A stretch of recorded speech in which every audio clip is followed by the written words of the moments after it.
ceux qui s'éloignent de vous. Enfant si cher à mon cœur, la paix soit avec vous.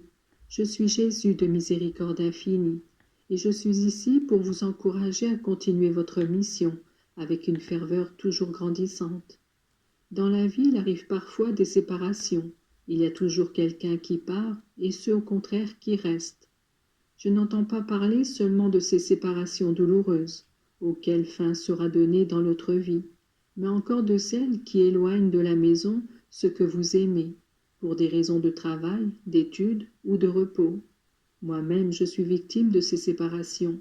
Songez aux longues heures durant lesquelles je reste seul dans le tabernacle, en la seule compagnie de ceux qui peuplent le paradis.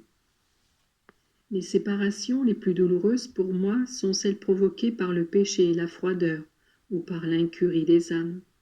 Il y a toutefois une manière efficace d'apaiser en vous la douleur ou la préoccupation produite par l'éloignement des personnes chères. Il y a un triple bien qui peut vous unir d'une façon merveilleuse et réelle: la prière, l'amour et la souffrance.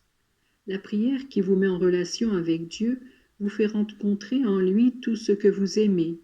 L'amour qui ne connaît pas de distance vous maintient proche de vos êtres chers avec la même facilité que celle avec laquelle, un jour, vous les serriez contre votre cœur. La souffrance, en vous incorporant avec moi dans ma douloureuse passion, vous permet d'aider les personnes que vous aimez et de les faire participer à mes mérites. Ce sont trois vérités que maintes fois vous avez entendues, mais qu'avec plus de promptitude et de facilité vous devez faire entrer dans vos journées. Lorsque ceux que vous aimez vous quittent, la séparation n'est qu'apparente. Le continuel recours à Dieu afin qu'il donne aide, paix et lumière à leur âme doit être la preuve de votre affection pour eux. La douleur que produit la séparation doit être sans cesse offerte et pour ainsi dire consacrée, afin qu'elle devienne une richesse commune.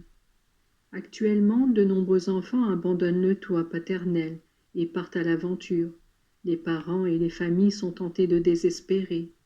Non, le Père commun veille sur ses enfants. Vous devez seulement multiplier les demandes de protection.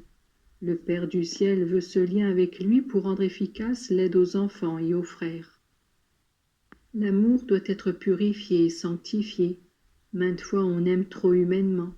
On ne fait pas de cet amour l'accomplissement d'un commandement divin, mais on se recherche plutôt soi-même dans l'amour du prochain. Afin de pouvoir fortifier l'affection qui doit unir les hommes entre eux, il faut commencer par aimer Dieu avec sincérité de cœur, avec pureté de pensée et force de volonté. Et le sacrifice devient la meilleure manifestation d'une volonté décidée à aimer.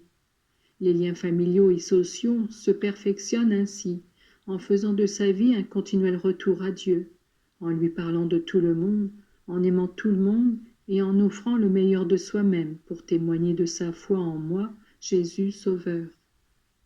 Mes enfants, considérez les séparations qui vous affligent et renforcez les liens par la prière, l'amour et le sacrifice.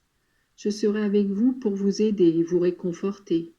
Enfin, n'oubliez pas que, par séparation, j'entends aussi les divisions qui existent en de nombreuses familles, à cause de différentes opinions idéologiques et de cet ensemble d'habitudes qui séparent les anciens des jeunes, les parents des enfants et les époux entre eux, créant de véritables barrières.